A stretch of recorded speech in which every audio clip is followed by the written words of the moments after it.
So I welcome you all to this instruction course of AIOC 2021, which is first time virtual.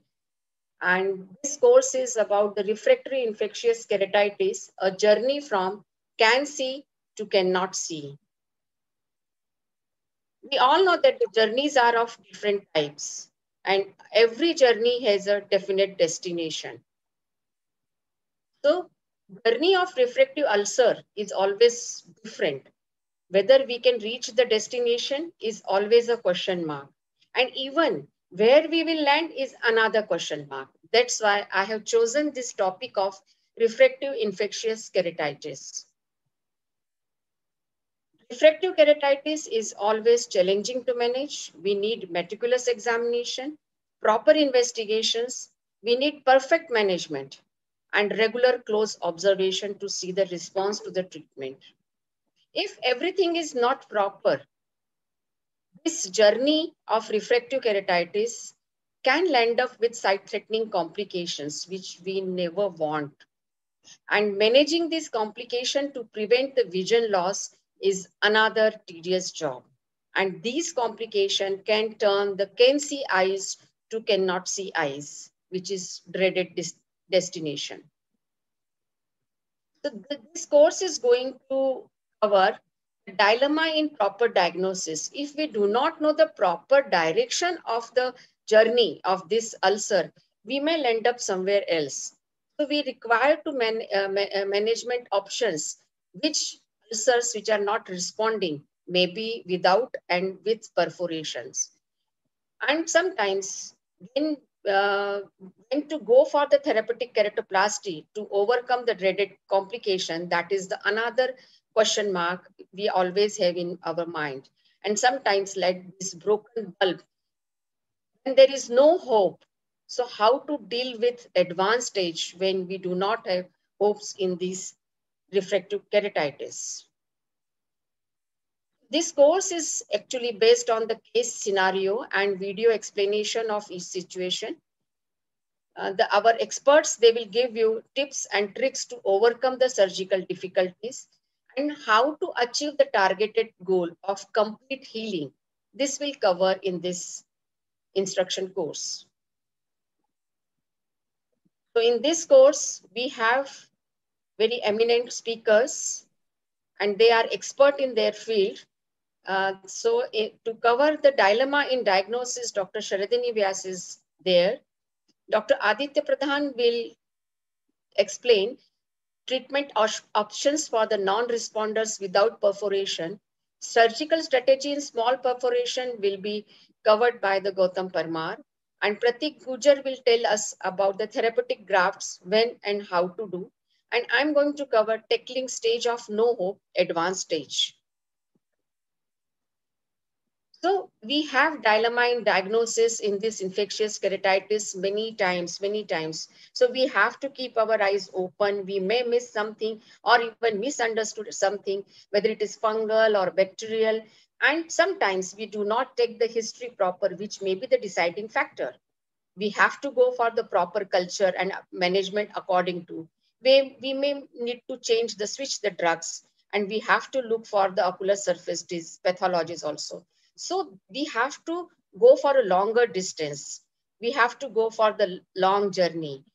And we see all these cases and where there is dilemma.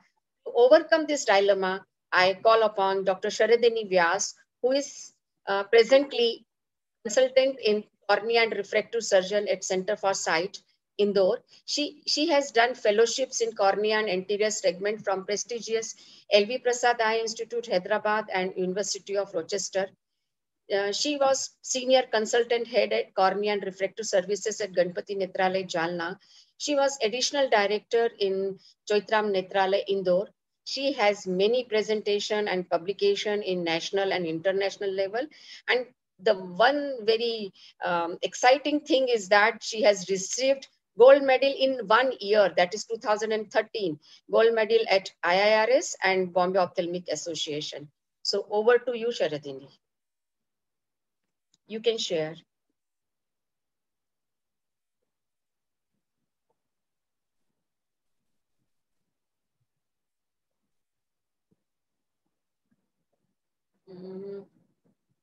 Okay. Sharadini, you need to unmute you. Sharadini, unmute you. Unmute you.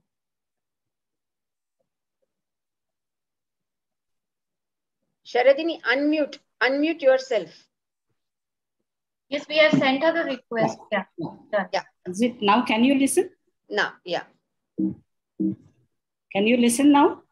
Yes, just very much. Yes, yes. Yeah. Good afternoon, everybody. And it's my pleasure to be a part of this virtual conference. And my special thanks to Dr. Shreya to make me a part of this wonderful course. So I'll be talking on the very basics of refractive diagnostic dilemma in refractive corneal ulcers. Now, when we see any ulcer, the first and foremost thing for us is to differentiate whether it is a pure epithelial defect or an ulcer which has a additional stromal loss. This is actually not progressing. Yes.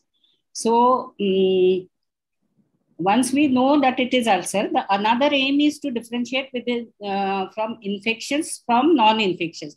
Sometimes in the infectious also there is a non-infectious stage where we reach and we'll end up with PED and there's no infection. So we need to modify our treatment. So to differentiate the stages and the variety of infectious and non-infectious is very important. Now, once we know that it is an infectious keratitis, when do we really call it as a resistant or recalcitrant or a non-healing ulcer? If there is no response or there is worsening in 48 to 72 hours. Now, if the patient is showing even a mild symptomatic improvement, then also we should wait and should not consider it as non-healing. But yes, if there is no response or the patient's symptoms are worsening, signs are worsening, then we should label it as a non-healing corneal ulcer. Now, the important thing here is it is the clinical picture and microbiological workup, which is important in all cases of infectious keratitis, but it is especially important in resistant cases. We should correlate the clinical picture with microbiological workup. It is not only the clinical picture which can be conclusive. It cannot be only microbiological workup wherein you get some gram-positive organism, keep treating the patient, and you have an additional infection sitting there which is clinically visible. So both the things are equally important. And there are certain conditions where the clinical picture is so typical that you can diagnose it, but just to confirm your clinical diagnosis, you need microbiological workup. Now, the important thing is that we have to consider fungal infections in most of the cases. In developing countries like India, almost 50% of the infectious keratitis have some or other fungal elements because it is the most important cause is trauma because of the vegetative injuries. Sometimes, as you see in the upper picture, it is a mixed infection. So it was a bacterial infection with a superadded, it was a fungal infection with a superadded bacterial infection. So you just can't treat bacterial or primarily fungal. You have to consider mixed also or polymicrobial origin also.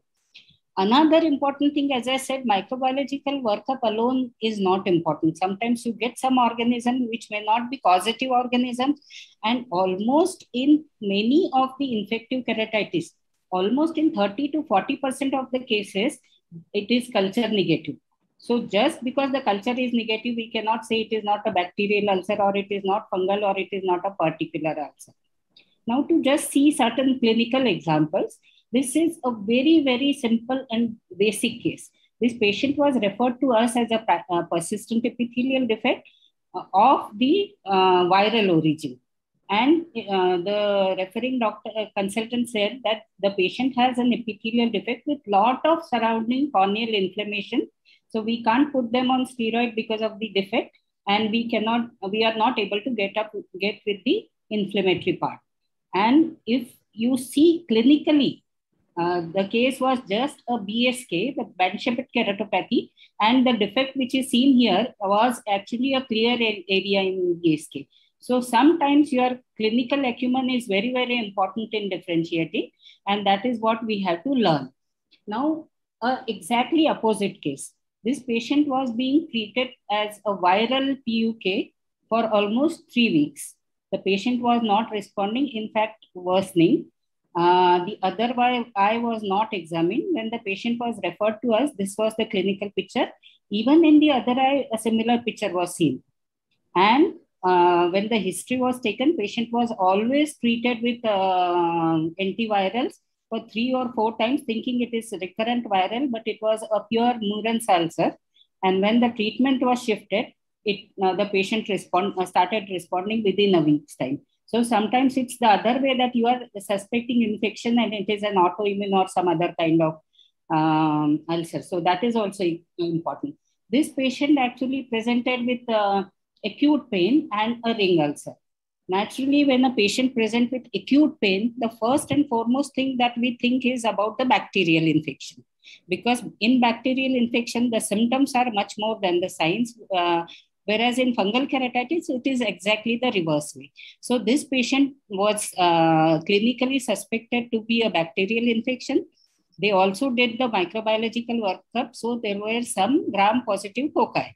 And on the basis of that, this patient was treated as staphylococcal ulcer because he was not responding. An additional gram-negative antimicrobial was also added, thinking it may be a pseudomonas, which is not coming in culture. But the patient was not responded because the sample which they took was not representative. So when we took a deep sample and did a corneal biopsy, it turned out to be acanthamoeba. So if you take the representative samples, you are able to diagnose. So that is also an important part. And if you are able to properly diagnose, these patients respond very well to the treatment. The other thing, as Dr. Shreya said, that history is also important in these cases. History of trauma, history of contact lens wearer, history of exposure to contaminated water, all these things are also indicative that you should keep in mind the presence of acanthamoeba in these type of ring ulcers. Sometimes even microsporidia also present with ring ulcers. So what is important is that you communicate to your microbiologist that you are suspecting this clinical infection so that the microbiologist can work up accordingly. Remember one thing, that our microbiologists are general microbiologists and they are not familiar with the ocular pathogens. So we have to tell them on the clinical picture that we are suspecting this. So we need additional stain, we need additional culture, we need E. coli for this particular patient. Then probably the microbiologist will be able to help you in a much better way.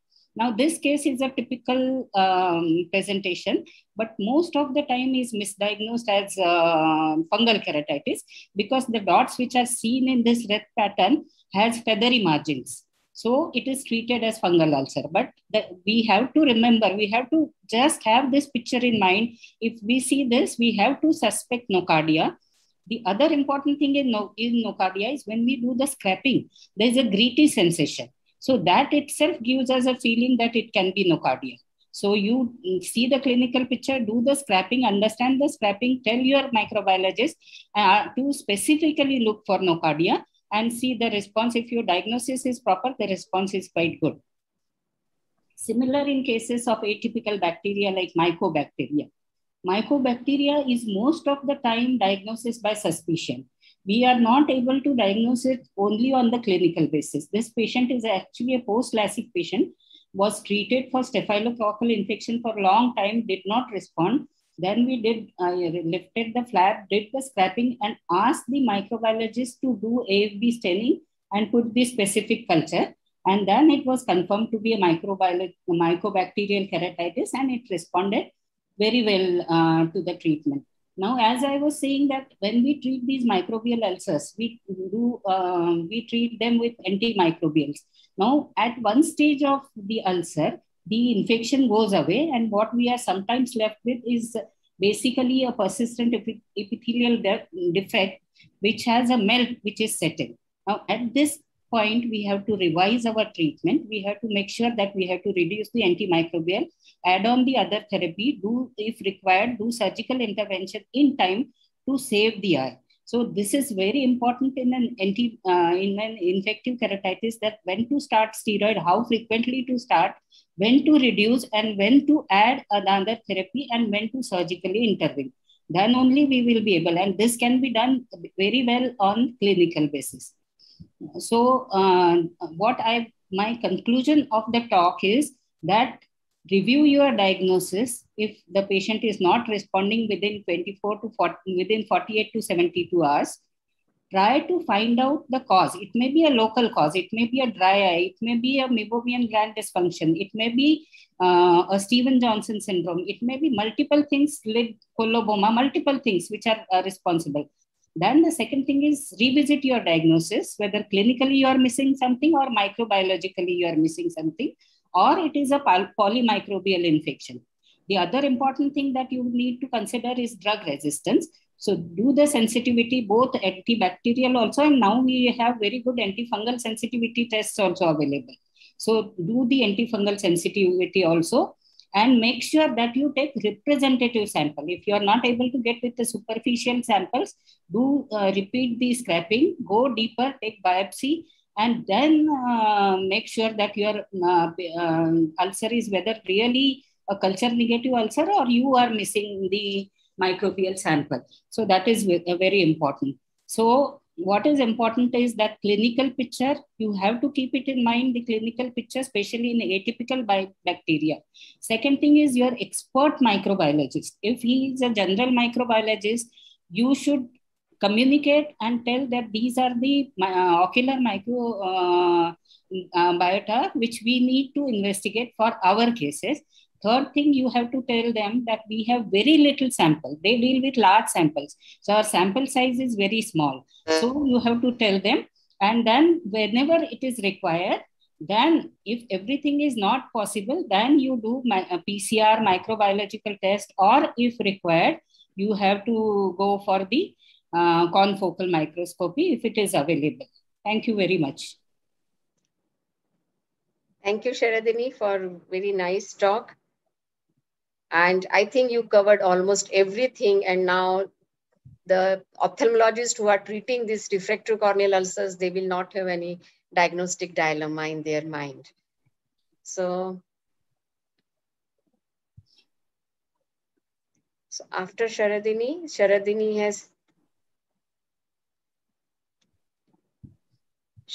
has well explained how to remove this dilemma for the diagnosis. You started the appropriate drugs. We have looked for the associated ocular pathologies, ruled out ocular surface disease, but still the journey is heading towards the danger.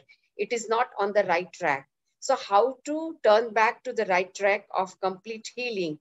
So we need to know the treatment options for the non-responders without any perforation. These are few cases which we have followed up, did proper culture management, but still they are not responding. So to answer this, I call upon Aditya Pradhan, who is a consultant at cornea and external diseases at Disha Hospital, Kolkata.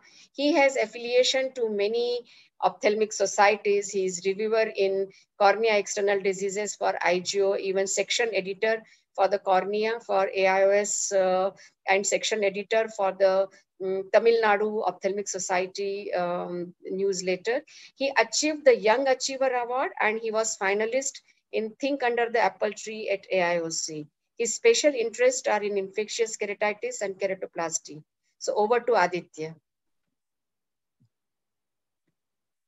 Thank you, madam. I will just share my screen.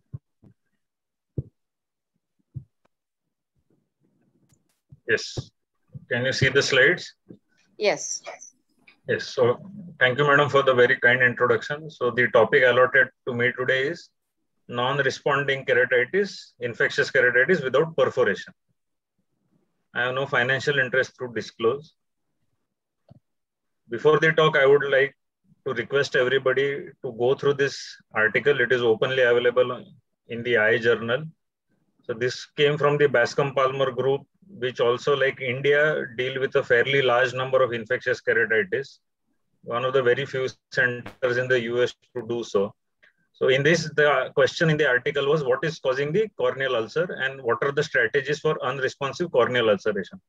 So Dr. Vyas has comprehensively covered all the points. So I'll just present a few algorithms in the article and then move to the management. So they have divided the patients presenting at their clinic into two categories, high risk and low risk. High risk is the patients who have history of trauma or contact lens user or poor ocular surface or any systemic comorbidity. And low risk is patients just having the keratitis, nothing else. So a new patient whom you think has infectious keratitis has come to your clinic. So you just see the cornea and the sclera. If the sclera is involved, do the scrapings of both and rule out any systemic disorder. If there is significant thinning at presentation, you have to do the scraping and start empirical therapy.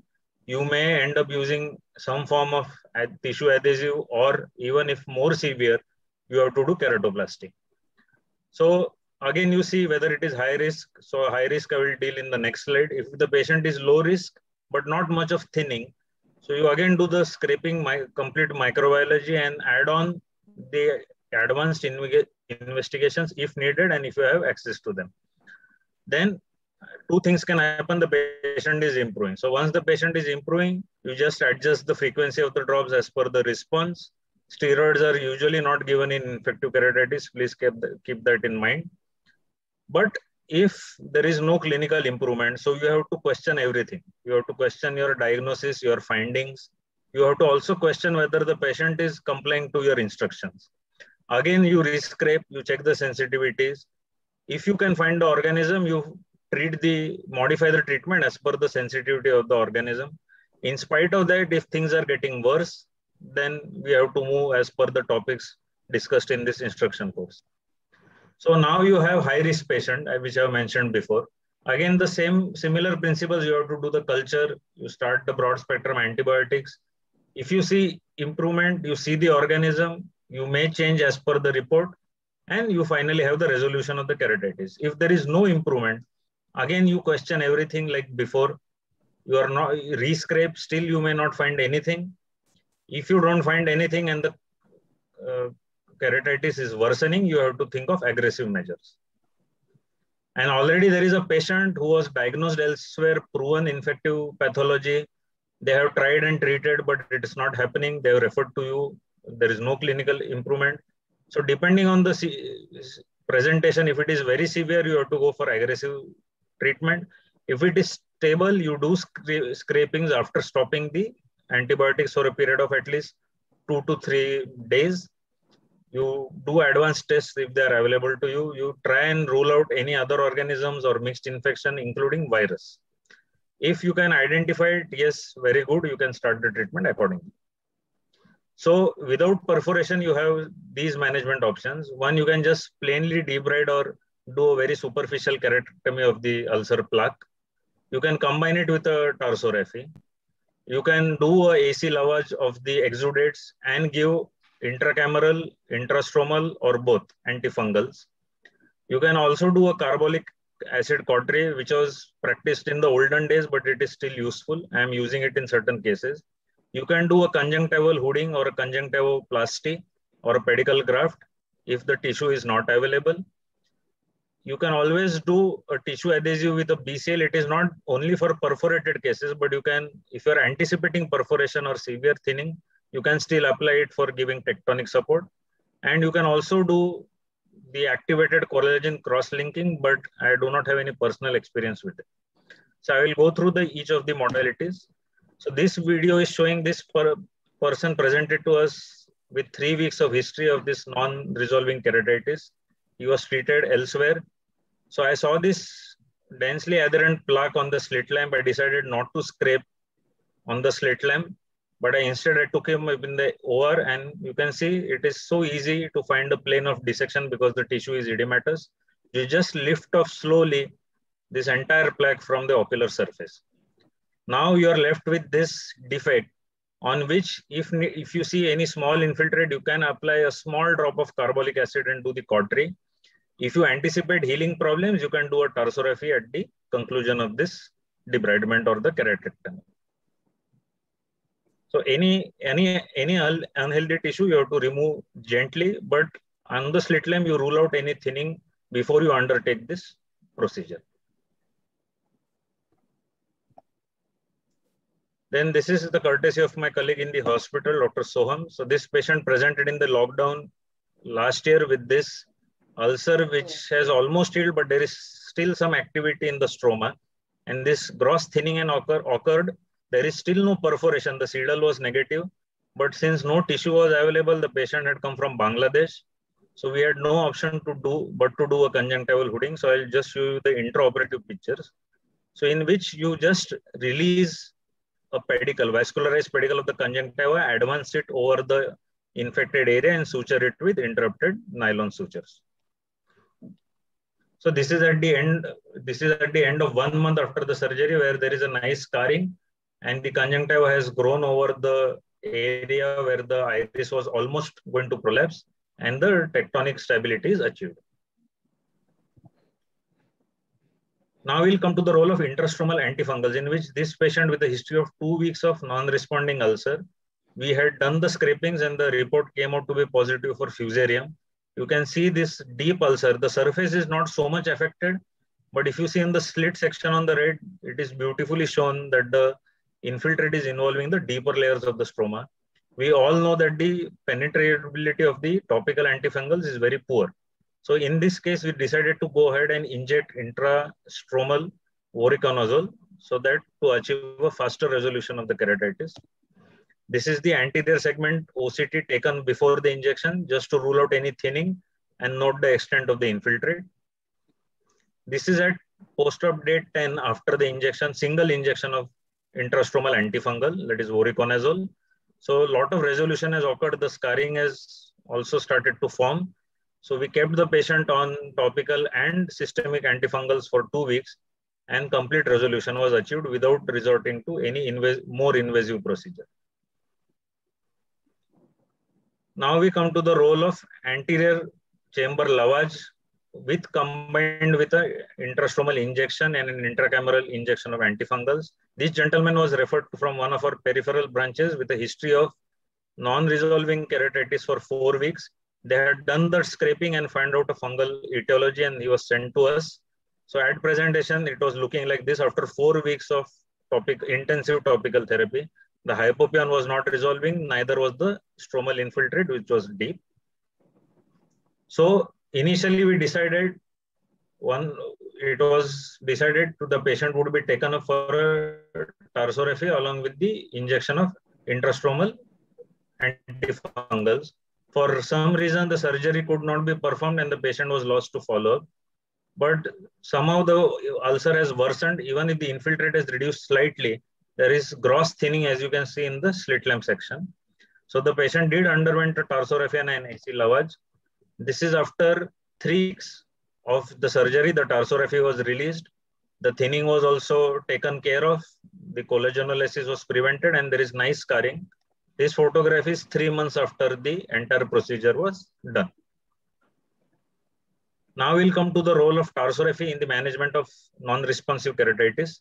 This lady was again referred to us from another institution with a history of non-healing ulcer. She was treated with a wide variety, including antivirals, because somewhere it was mentioned that she had prior histories of such episodes. So here you can see a large PED. Because of the medicine toxicity, there is a hypopion. There is some stromal infiltrate seen above the edge of the PED. So we had a diagnostic dilemma here, and we could not know. There is scraping was a bit dicey because of the thinning. So we decided to do a tarsorrhaphy for this patient and also send the aqueous sample for a PCR, both for viral and fungal etiology. The PCR report came out to be positive for fungus. So this is at 29 days after the tarsorrhaphy, it was released. Still a learning point here, some infiltrate is still present. So the takeaway point here is do not stop the treatment at this stage. You have to keep on putting the antifungal drops till complete scarring is achieved in all the parts of the cornea. Now this is at post-op day 60. There is a definite change in the picture, and the part which was showing activity earlier at day 29 is also now fully scarred. So do not stop the treatment prematurely. Another gentleman who presented with this fungal ulcer with hypopion not responding. This is day 7 of medical treatment. It has gone down. The hypopion is still persisting. Day 21, almost healed, but now it has become a PED with a central infiltrate. At this stage, we decided to do a tarsorrhaphy, simple tarsorrhaphy. You can see 3 weeks after the tarsorrhaphy, no hypopion, eye is almost white, and there is a nice scar which has formed. And the last case, I believe, this peripheral ulcer, again in the time of lockdown, not much of management options were available. Proven fungal on KOH10, and finally the culture report also came to be positive for Aspergillus. This was a streak hypopion also in the anterior chamber. This is after 35 days with adequate topical antimicrobial antifungal therapy and a tarsorrhaphy as well to provide tectonic support. Nice scar has been achieved. So the take-home pearls are basically rethink and revisit your history taking, clinical examination, and also diagnosis if the ulcer is not responding. Sometimes foreign body is easily missed. Always evade the lead. You can use certain advanced techniques like PCR if you're in the diagnostic dilemma. Never ignore or forget the comorbidities, the ocular surface, and the status of the other eye. It may give you a clue. There can be a multi-drug or a pan-drug resistant or a mixed infection. Always be aware to this combination. You have to go for slightly aggressive techniques in non-responders.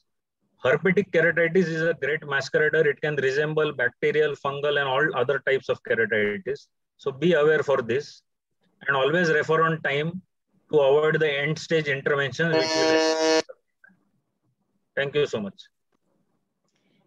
Thank you so much, Aditya, for a very nice presentation, case-based presentation, explaining each and every situation, how to overcome those situations, and video explanation of the small procedures which we can do at our clinic, very nicely presented.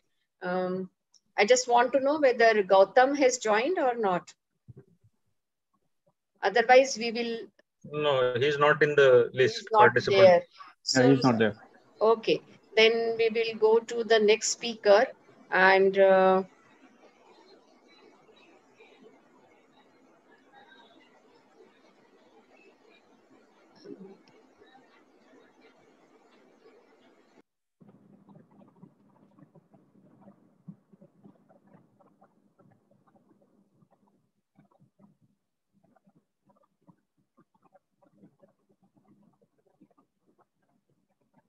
yeah.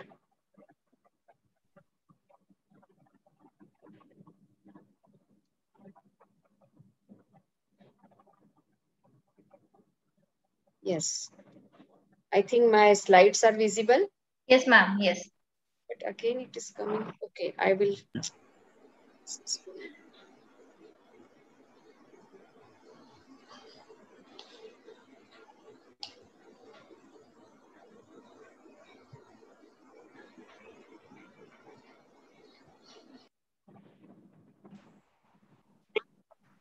And Dr. Gautam has joined, come. I think. Okay, Gautam has joined. So yes, we can.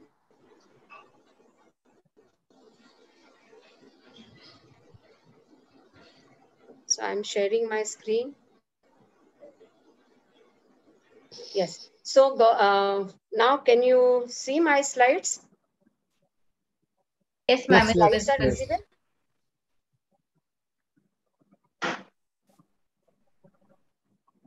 So Aditya has very well presented with the non-responding ulcer, but still the progression is changing the destination of journey of the corneal ulcer. So here we need to block the progression or even seal the perforation. And there are certain options which are available, but how to get the healing destination, we need to know about the surgical strategy in small perforation. We do come across this small perforation of various etiology, and we want to change them into these below them. And for this, I invite Dr. Gautam Parmar, who is cornea and refractive surgeon at Sadguru Netra Chikitsalaya, Chitrakoot. His expertise in cataract, cornea, and refractive surgeries. He has published many papers, but his trick and print is very popular, and for which he received the Young Achiever Award at SKRS and Best Video Award at Jam Session at Caracon in 2017. Over to you, Gautam. Okay. Actually I am unable to share my screen, ma'am. It is not allowed. You At just present. see. Yeah. Now it is okay. You got the screen share screen in green color. Yes, ma'am. Okay. And now you can.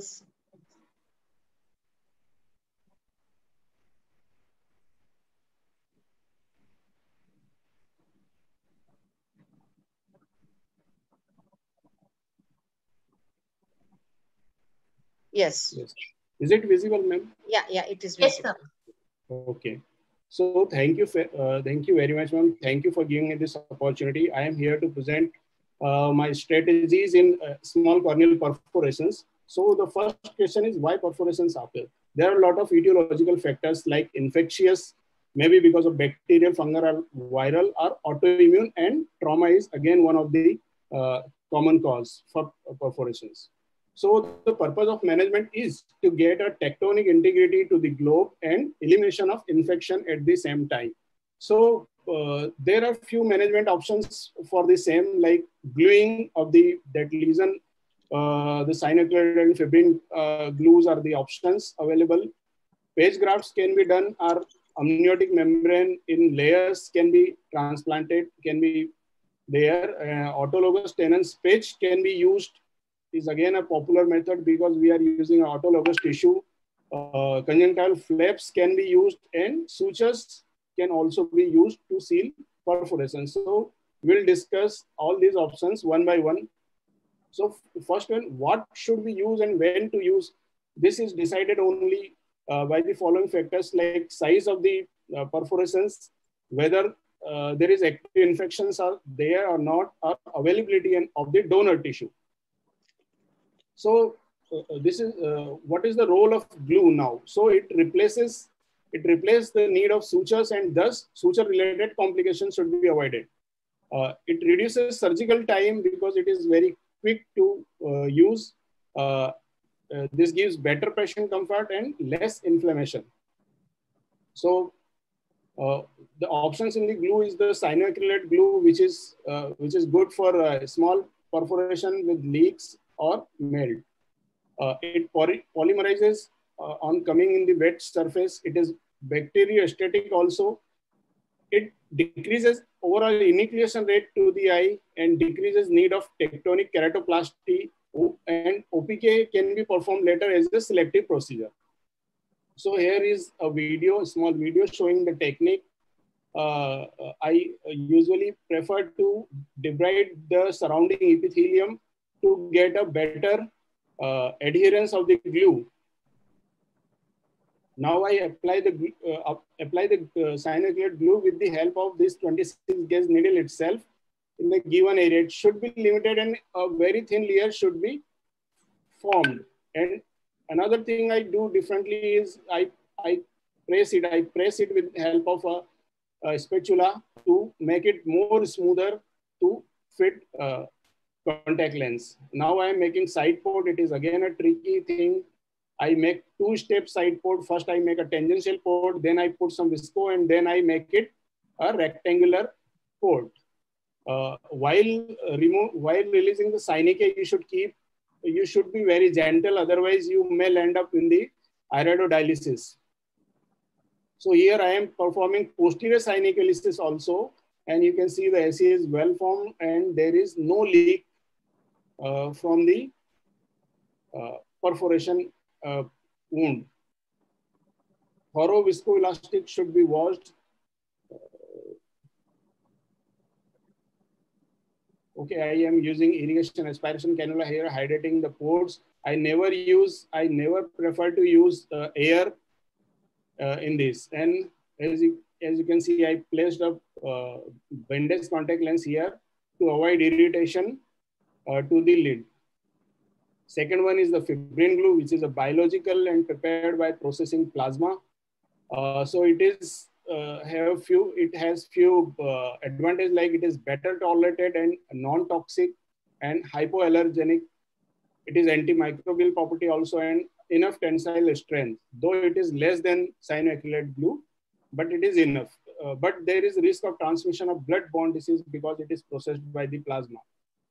So here I am trying to seal seal with the help of cyanoacrylate glue. I tried a different strategy here. First, I made a side port because AC is formed. Then I dissected out this wound in lamellar. I did a lamellar separation of this wound. So I use this 15 number blade here to make a lamella, and then I use fibrin glue both the components, and then I attach this dissected lamella again to the bed. So this gave me a sealed perforation. So this technique can be tried if you have this kind of clinical picture. You can dissect the wound lamellarly and then seal it again with the glue. So this will give you sealing of the wound.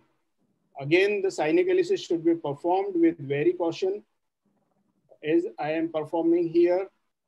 Anterior as well as posterior cyanoacrylation should be done, and anterior chamber should be washed thoroughly. These are the post-op pictures showing the well-formed anterior chamber here.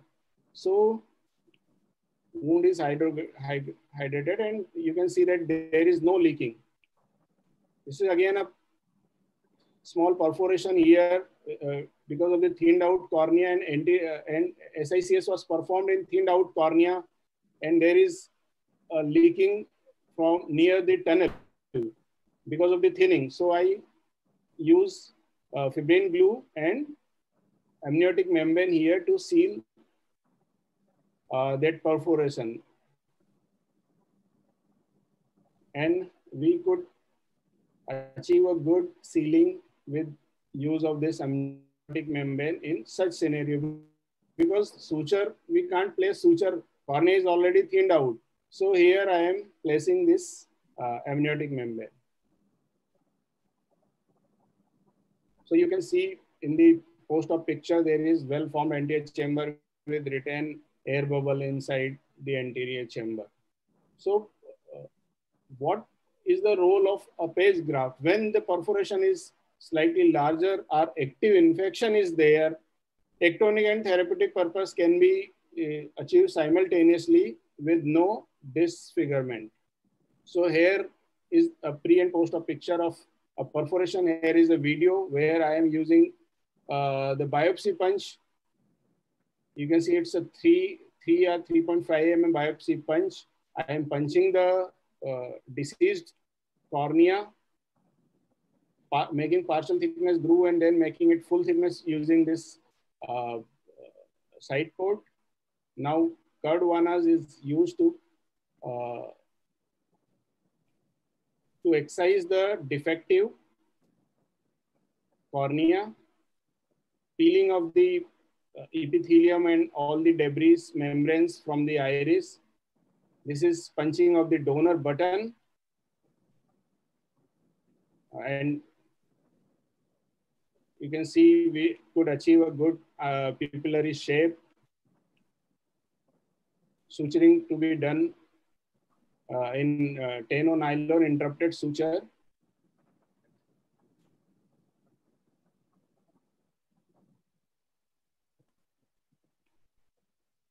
AC is formed simultaneously so that your iris remain pushed back. So I usually use 8 sutures. These are sufficient, and cyanoacrylation at the end. Okay, followed by wash. This is the technique stenciling why I am talked about. So this is, I prefer stenciling here. I mark the outline, then I scratch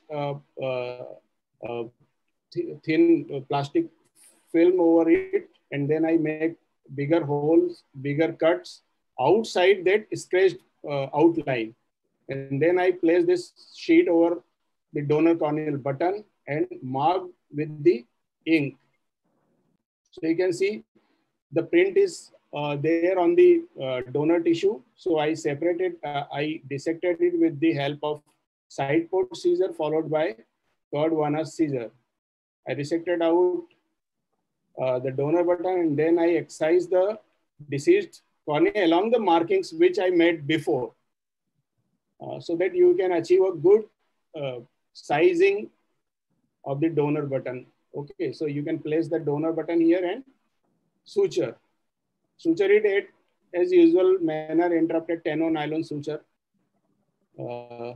AC should be formed simultaneously, and synecholysis has to be done, anterior and posterior both. So this is the post-op picture of the same patient. Here I use the copy-paste technique, which was invented by Rasik Bihari Vajpayee et al. So I mark the outline, then I place this. This is actually a anterior lamella after a DSEK surgery. So I use this because my purpose is to get a tectonic integrity. So I use this anterior corneal button only, which is having no endothelium and posterior stroma. But the purpose is only to achieve tectonic integrity. So it is solved. Okay, so I resected out this deceased cornea, and then I cut along the marking the tissue with the help of this 15 number blade. Putting this graft in the place and secure with the 10-0 nylon interrupted suture. So this is post-op picture. Okay, so this is another option, that is conjunctival flap. This can work well when you have no tissues available. Tenon's patch is again a modality which can be used in emergency with, it is autologous tissue. That is the beauty of this tissue. So here is a video I took from the internet, because, and this is again a technique popularized by Rasik Bihari Vajpayee et al. So here I am making so here, this is the technique how we can use this Tenon's patch, tuck inside the gutter made before, and using cyanoacrylate glue to secure it. Okay, sometimes suture can be used to secure it. Maybe combination of suture as well as glue can be used. Again, suture can be, this overlay suture. Very small video, I just finished. This is overlay suture. Continue. We can use. We have enough time. Okay. So this is a overlay suture, sometimes helpful in very small perforation with lamellar tears, especially. In the center, if the tear is in center, we usually try to avoid putting sutures in the center part. So I use this kind of overlay suture. They pierce the cornea from the periphery. So this can also helpful in if the tear is lamellar. Sometimes we can use this small piece of the tissue. This will helpful to avoid the disfigurement in cases of tissue loss. So I sutured the wound, but there is a small tissue loss is there. So I use this small piece in the manner showing here. I place it, incorporate in between the sutures and put this small piece. This will give me a secured wound as well as least disfigurement of the cornea. Okay, so this can be also a helpful technique to achieve a good secure wound. So the take-home message is, there are so many options for management of perforation, but we should consider the size, infection, activity, and availability of the donor tissue. So glue is the best for a small perforation or less surgical time and avoid sutures. Page graft is the best for large perforation and active infection, solve therapeutic as well as tectonic purpose simultaneously. Thank you so much for patient listening. Thank you, Gautam. Very nice surgeries and nice presentation. And this was the theme of this goal of this instruction course. So we have to explain video based or case scenario based presentation, and I think all the presenters are sticking to that goal. And nice presentation, Gautam. So thank you.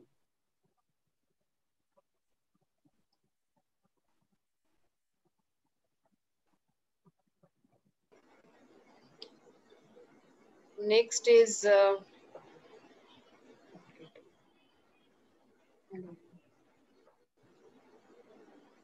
will just check it again. It is not coming. Yes.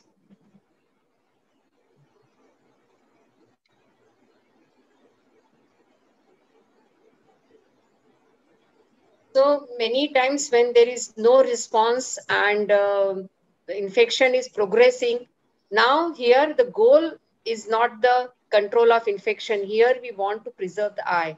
This is always very difficult situation, and we need expertise to support the eye by grafts. Again, question of when and how.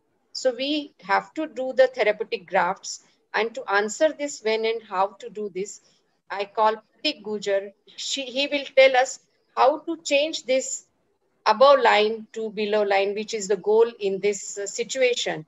So I call Pratik for this, and Pratik is the director of Sudarshan Netralaya at Bhopal, and he started this Netralaya with the vision of fighting corneal blindness in Madhya Pradesh.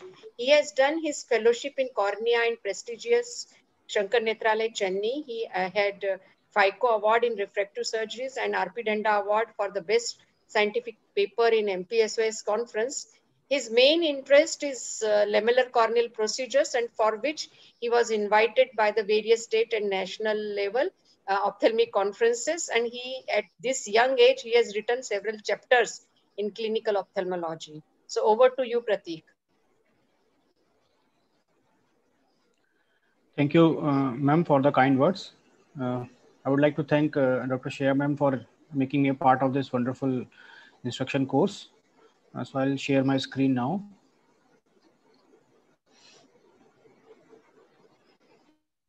Is my screen visible? Yes. Yes, it is visible. So I'll be speaking on therapeutic keratoplasty. Yeah, I'll be speaking on therapeutic keratoplasty, when and how to do it. The basic indications of therapeutic keratoplasty is when the keratitis is more refractory and not responding to the conventional conservative treatment, and the infection is going towards the limbus, or it is penetrating deeper with an impending perforation as an actual perforation. The indication can be further divided as per the causes, like infectious and non-infectious. So these are the kind of presentation which we usually see in our clinic, because the patients in India tends to present quite late. So we mostly have patients where the infection is already extended up to the limbus, or it has perforated with sometimes lens extrusion or vitreous prolapse, or sometimes endophthalmitis also. The goal in these cases is to get rid of the infection or non-infectious inflammatory tissue, and to restore the structural integrity of the eye to provide a tectonic support. But the leading question from the patients is always about the vision, and they always ask whether they will get a useful vision after this procedure or not. So we have to give a good cheer time to the patient, to counsel the patient and bring down the expectation of the patient, so that he get a real picture of what we are going to expect after the surgery. Once the patient is well counseled, then we can refer the patient to a general physician for a clearance for the surgery. The choice of anesthesia in these procedures usually depend on the age of the patient and type of the presentation. In pediatric age group and in patients presenting with a large perforation with lens prolapse and vitreous prolapse, you might prefer a general anesthesia. Otherwise, you can try a combination of peribulbar anesthesia along with a facial block. Mostly these patients, we can give intravenous mannitol, 1 gram per kg body weight, around 1 hour prior to surgery, to reduce the positive vitreous pressure, which most of these patients have. The ocular assessment is very important, a thorough slit lamp examination to check the margin of the infiltrate and to see how much the infiltrates are distant from the limbus, the actual depth of the infiltrate, any perforation if it is there, presence of endothelial exudate, anterior chamber exudates, the lenticular status. It's all should be checked. If the fundus is not visible, then we can take help of a ultrasound, B-scan ultrasound, to note the fundus to retina status and to rule out endophthalmitis in these cases. We can actually make a color-coded photograph of the cornea and take it in the OT for helping in the surgical planning. This is very useful practice, which I usually follow in my in these cases. Measuring the corneal infiltrate can be tricky sometimes, because the eye can have a lot of exudate in the anterior chamber and on the endothelium. So what I usually do is, like in these cases, we can make a paracentesis and wash the anterior chamber with Vellens salt solution. And once we wash all these exudates from the anterior chamber, we can actually judge the actual size of the infiltrate, and then we can make our decision on the refined size, like in this case. In all these cases, putting a Floeringa ring before doing surgery is starting the surgery is a must, because most of these cases presents with perforation and a positive vitreous pressure. Like in this video, as I am trying to open the globe, you can see the lens is popping out. So along with the crystalline lens, sometimes the vitreous also prolapse, and it can cause the globe to collapse. So if you have Floeringa ring in place, then you can definitely have more reliable suturing in these cases. Fortunately, in this case, I didn't have a PC rupture, so I was able to manage the case.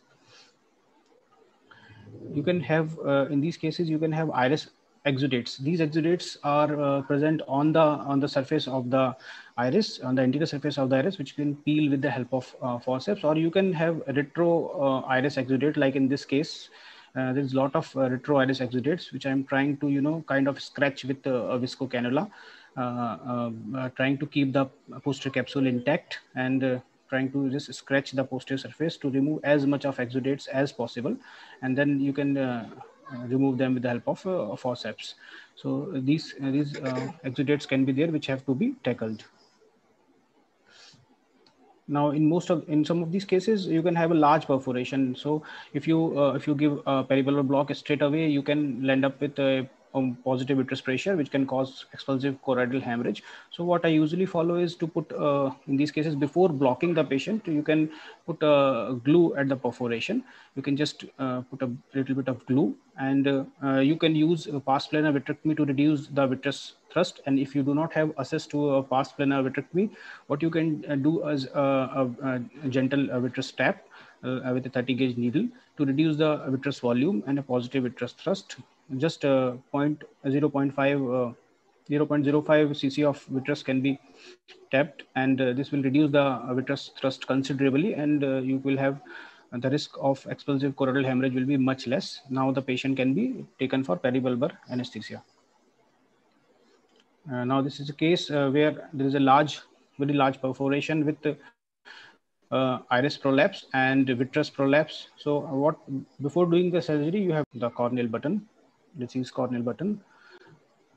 Now it's important that when you cut, you see what you are cutting, otherwise you will cut the iris. In this case, as you can see, the iris is totally plastered to the corneal tissue. So you can lift and gently cut with the help of Vanas. You have to lift and see what you're cutting again. So here I'm just trying to separate it from the underlying plastered iris tissue. And after removing this, again I can see there is a whole fibrosed complex around the lens. So I'm trying to do a vitrectomy to release all the vitreous strand over there, and then remove the IOL. Once IOL has been removed, I'm again doing anterior vitrectomy. Any vitreous over there has to be removed. Now what I'm doing here is to make the trephine edge more vertical by removing the excess tissue with the help of corneal scissors.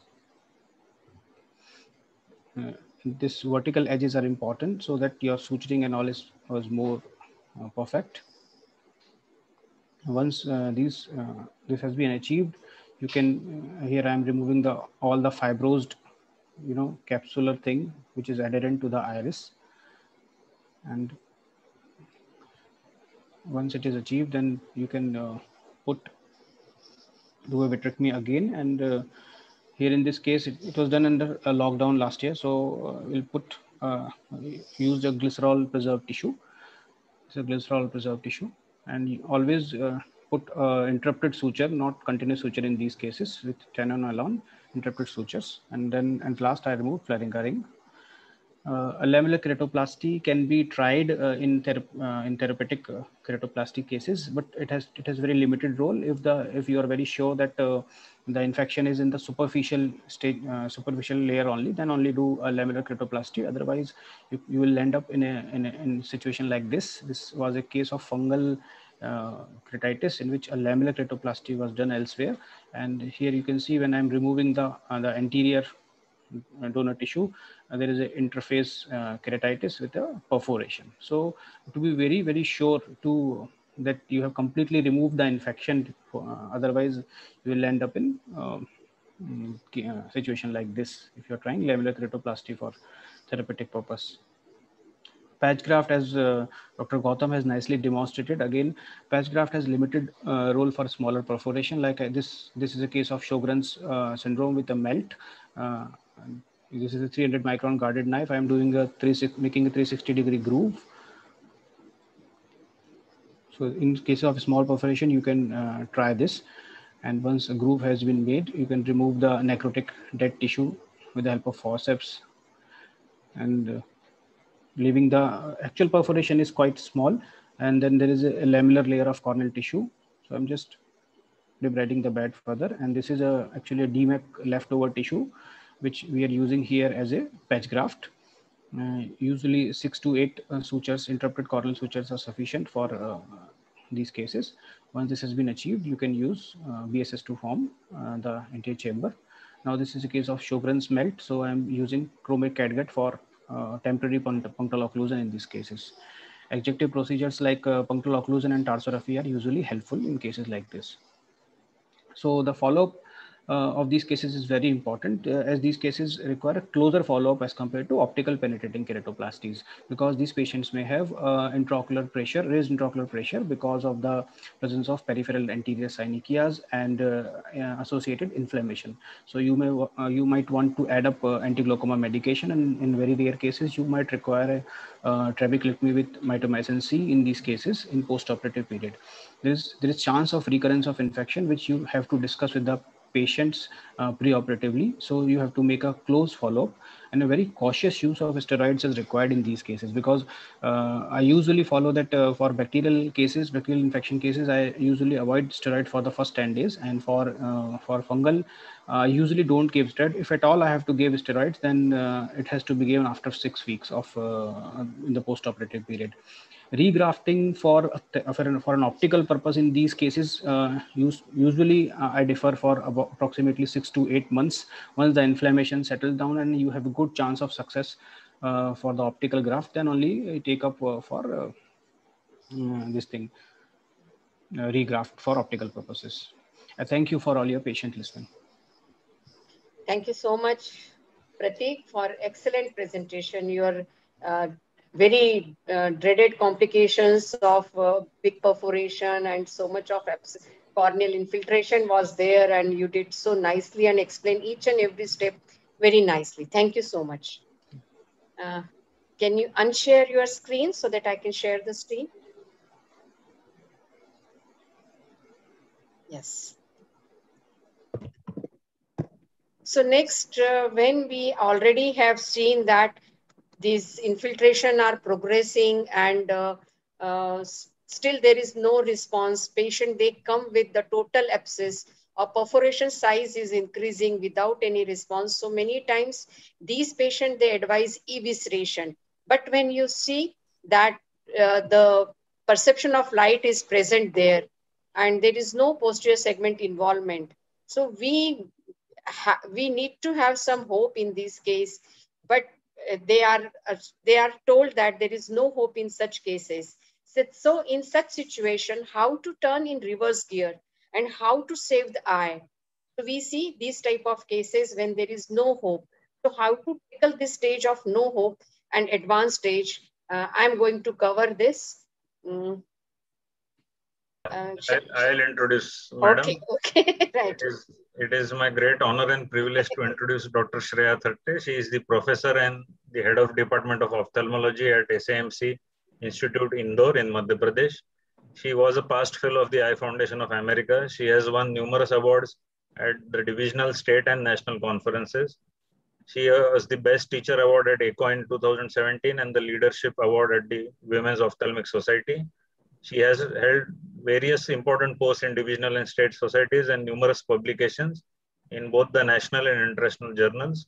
Her special area of interest is in the field of ocular surface disorders, dry eye, ocular surface rehabilitation, and keratoplasty. Over to you, madam. Thank you so much, Aditya. Thank you. So I will share my presentation.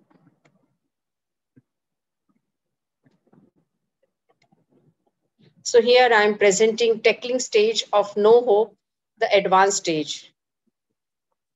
As I was telling you that we come across this type of extensive corneal involvement in the form of corneal abscess or big perforation.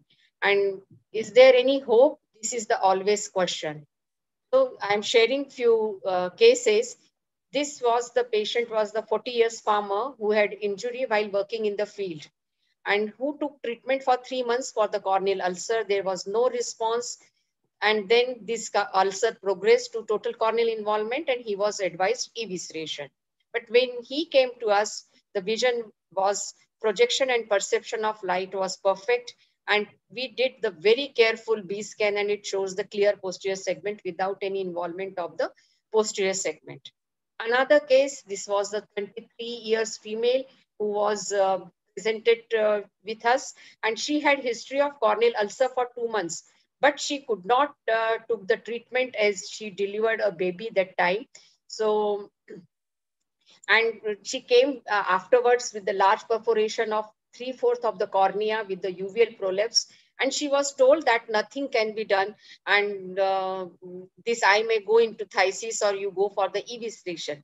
In this case also, the perception of light was present and projection in all 4 quadrants were present. And in this case, we did very careful B scan, which was really very carefully we did, and we saw that there is no posterior segment involvement. So in such cases, we always think, is there ray of hope? When there is totally distorted anterior segment with scleral involvement. And these cases, they require total anterior segment reconstruction. And here, the primary goal is to provide the structural integrity and to remove the diseased corneal and scleral tissue. They have distorted anatomy of anterior segment and they require larger graft, so they have higher risk than the penetrating keratoplasty. Graft rejection, graft failure is very high because of the continuous disease process. They may develop the secondary glaucoma more frequently than penetrating as they have large diameter of the cornea and large diameter of the graft, and there may be chronic epithelial defect may be there, and we may face the problem of choroidal hemorrhage or expulsive hemorrhage intraoperatively. So they need a treatment in the form of reconstructive sclerokeratoplasty or large diameter penetrating keratoplasty. In 1956, Girard gave the term of transplantation of entire cornea with the scleral rim to this type of keratoplasty, and Baraker called it as a variation of total penetrating keratoplasty in 1961. And 1980, Taylor and Stern, they described this as a sclerokeratoplasty. The technique is very similar to that of the penetrating keratoplasty, but these results of this technique are poor in terms of the visual outcome. And we may need to go for the secondary procedures to obtain desirable outcome. So preoperatively, the things are same as we do in the penetrating keratoplasty. We have to go for the detailed ocular examination, especially the anterior segment examination. Intraocular pressure may not be possible in such cases because of the perforation and the big corneal total corneal involvement is there, but we have to go for the conjunctival swab and corneal scraping for the culture and sensitivity so that we can start the antibiotic according to these reports. UBM is also not very possible in such situation because of the big perforation. But in case of total abscess, corneal abscess, where the corneal surface is intact, we have tried in 1 or 2 cases to see the anterior segment details, and we need to go for the spatial investigation to rule out any systemic involvement before surgery. Before surgery, we have to individualize the topical drugs as per the etiology. IV mannitol is given 1 gram per kilogram body weight preoperatively. And most of the cases with the large perforation with the open glow, we need the general anesthesia. Otherwise, all other cases can be undertaken under local anesthesia. And if needed, we can give this sedation. Standby anesthesia can be kept. These are the cases. You can see the large perforation and corneal abscess. So we do the conjunctival peritomy and remove the surrounding necrotic tissue. Trephination may not be so easy in such situation, and we have many times we have to go for the manual dissection for the trephination. So we may leave the irregular margin. And in case of total corneal abscess, it this hides the anterior chamber details. So as Pratik said, we have to be very careful in removing the this corneal button so that we do not damage the iris while removing the corneal button. So these are cases showing that after removing the corneal button, we have to remove the fibrinoid membrane from the corneal abscess, which is there behind the host corneal button. Separation of the anterior and posterior synechia are done very, very carefully. It can be done with the stiff swab or even with the iris repositor, and sometimes you may need to cut it with the scissors. And after removing the button, in infected cases, we have to go for the thorough anterior chamber wash with the appropriate antibiotics. Sometimes when we are removing the synechia, anterior synechia from the corneal surface, we may end up with the distortion of the iris tissue as seen here. In this case, there is big coloboma of the iris, and this needs to be sutured with the 10-0 Prolene suture to reconstruct the iris. After removing the button, we may face the dense cataractous changes in these situations, and we have to remove. But as these cases are infective and long duration of chronic disease, so pupil may not dilate, and we may have the hard cataract, and that place we have to do the sphincterotomy to remove the hard lenses. And then after removing it, same time you can place the intraocular lens in the bag or in the bag preferred. The graft suturing is similar like a penetrating keratoplasty, but sclera to cornea suturing may be little difficult because of the thickness of the sclera, and the cornea differs.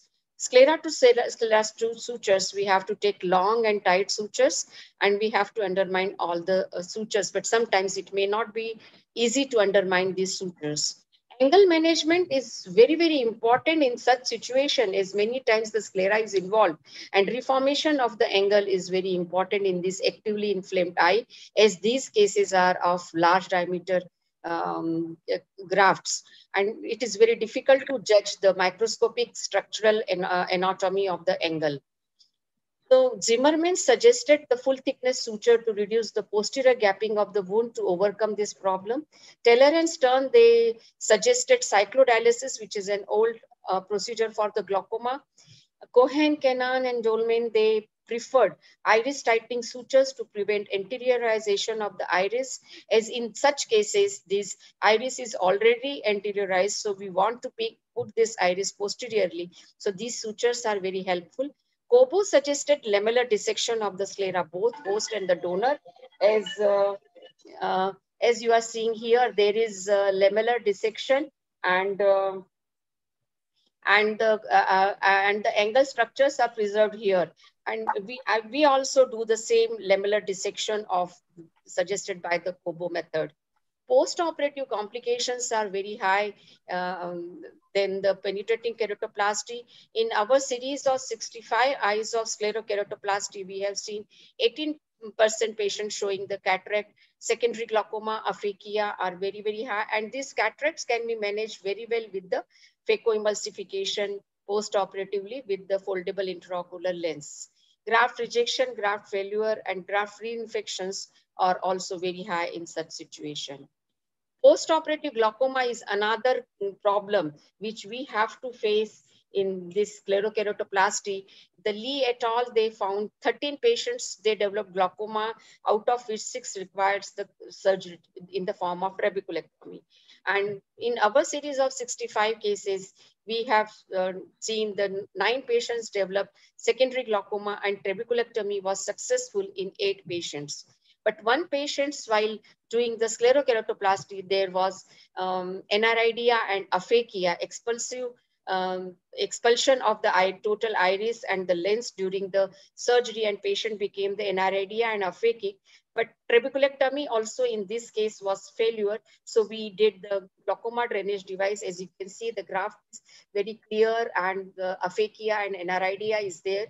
Trabeculectomy was there in the upper part. So I prefer to put the glaucoma drainage device in the inferior temporal part. And you can see post-operatively nice filtering blab was present. The graft rejection is another complication which is very high with sclerokeratoplasty, and this can be directly attributed to delayed commencement of the topical steroids. And other factors are there. These are the very urgent emergency requirements. So we may choose the low endothelial cell count donor eyes. Suture-related problems are also very high as the graft is in the close vicinity to the limbal vasculature. And prime concern here, this complication, they stimulate the graft rejection. So Jonas et al., they reported loose suturing, immunologic graft rejection, worse for the corneal ulcer than the elective keratoplasty. And Panda et al., they suggested early removal of the sutures even before 6 weeks of sclerokeratoplasty. And we had to do sometimes early than the 6 weeks of the sclerokeratoplasty. Epithelial defects, sterile abscess are another problems which we face. And by increasing the frequency of lubricating eye drops, marginal debridement, giving the bandage contact lenses, they help in managing these epithelial defects. In conclusion, I can say that the progressive corneal destruction of varying cause can result in pathologic changes that are incompatible with the globe survival. And there is no hope in such situation. But the reconstructive keratoplasty in combination with the other procedures can be attempted as an alternative to achieve some good tectonic outcome, and these can be alternative to evisceration and spontaneous phthisis bulbi. So we have hope in such situation. And with all these bad eyes where they cannot see, we can turn that into seeing eyes. Now they can see the eye with reconstructive keratoplasty. Thank you so much. Thank you. So now if anybody has any question, we can share. We can discuss the questions. Aditya or Gautam? Gautam, I like your technique of lamellar dissection and putting the glue and then again putting same flap there. This is very, very useful. I will try it in my future cases. Yes, ma'am, because the anterior lamella which I dissected, it will closes the hole in the anterior lamella, which will give you sealing of the wound. Yes. And simultaneously, your means alignment of your hole in anterior lamella as well as posterior lamella is different. So it will give you sealing of that wound. That was really very nice way of doing, is very good innovation. Pratik, you want to? I think the whole COVID thing has made us all corneal surgeons more innovative. Now we are trying all those things which we have never tried before. Yes. I mean, we have done so many tendon patch grafts, so many things we have done. I think whatever thing is available, we try to do that and save the eyes. That is the main concern. Sharadani, you want to share something or any comments? You have to unmute yourself. Unmute yourself. Okay. Am I audible now? Yes. Yeah. So as Pratik said, it was really a challenging time. And especially for small perforations, we have a lot of things to do. But with large perforations, when, it comes to therapeutic keratoplasty, it was a big challenge. And doing innovative surgeries was really a big thing in this era. Small perforations also, doing the tendons graft, doing the conjunctival graft, it is not so easy as it looks to be, because then post-operative management becomes very difficult. Sometimes you put a conjunctival graft and you don't know underneath what is happening. So the infection sometimes keep on going. You get, if you send the tissue, then also you have the negative culture. So the things are really, really challenging when you don't have the tissue availability with you. That's the most important, I think, idea of having this course, and whosoever has attended has learned a lot in this, I believe. Thanks, Shreya, for doing a wonderful course. And many times what happens, you have done the surgery and there is no follow-up because of the sudden rise in the COVID wave. Yes. So we lose the patient, and then once again patient suddenly comes with the more complications than the before. Yes. So that is also another challenge we are facing. Even the old keratoplasties, they were good grafts, clear grafts. They are coming with the graft rejection. Suddenly with the COVID, the graft rejection rate is quite high in our. I don't know about other all of you, but I'm facing this problem because of the irregular follow-up and irregular treatment. And patients are not getting the drugs for the treatment when there is lockdown. Very correct. So madam, I'm instructing already the old patients, like you said, apart from regular medications, if they're taking the vaccine, I'm telling them to step up their steroids before they take the dose. Okay. Because vaccines are known to initiate reaction and rejection in the anterior chamber. So even if they're compliant with the treatment, still sometimes they may come with a rejection just after taking the first dose or the second dose. So I'm telling them before the dose, 1 week at least prior to that, you increase your steroids and then gradually come back to the original frequency. That is really nice advice. Gautam? Yes. Any comments? The session is excellent, ma'am. Everyone presented very well. Lot of things to learn. And again, COVID is, this period is challenging for us. Even we are trying so many things like doing conjunctival hooding, means increased frequency of that. And sometimes I even suture mesh I used to just to avoid the expulsion of nucleus in a melted out cornea. I just do a 10 nylon suture mesh just to end it tarsorrhaphy. The rate of tarsorrhaphy is also increased in this era also. We tried these things also. Gautam, your patch grafts were really very good. It is really challenging to do such small graft. Large graft, you have at least place to hold the graft to do so many things. But in small graft, in different shapes specifically, it sometimes become very difficult to suture those graft in. Your technique was really very, very good. I mean, we can take advantage that in a smaller graft, we should not bother about the endothelial integrity too much. We can sacrifice the endothelium also. So even we can put it on straight on your Teflon block and then cut with the 15 number blade also. Instead of using a trephine or Caesar, 15 number blade on a Teflon block will give you a more precise cut. So you can sacrifice your endothelium, but you will get a good shaped graft by this technique. Very nice technique indeed. Very nice technique and very useful. Yes. So thank you, everyone. I would just like to share some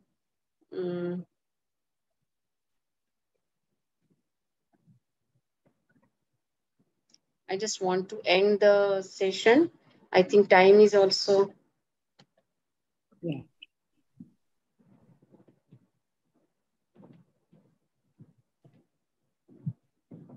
So this is for everyone us, never say can't, I can't do it or can't. We have done so much in this COVID and for the very complicated cases. So with all these experts and expertise of these, what we have given instruction and all with instruction of all of these, and we learn from each other, and we can achieve the goal of complete healing in this refractive corneal keratitis. And we can turn this patient from can't see to can see situation. Thank you, everyone. Thank you so much. And thanks to scientific committee and organization, they have done a wonderful job and keeping everything, this AV and digital platform very simple and very nice. Thank you so much, Dr. Thank Shreya you. Thakre. Thank you so much for this Thank you. inspirational message you have given, and to all the rest of the speakers for such an informative session. Thank you so much and have a nice day ahead. Thank you, Thank you. everybody. Thanks a lot. Thank you. Thank you.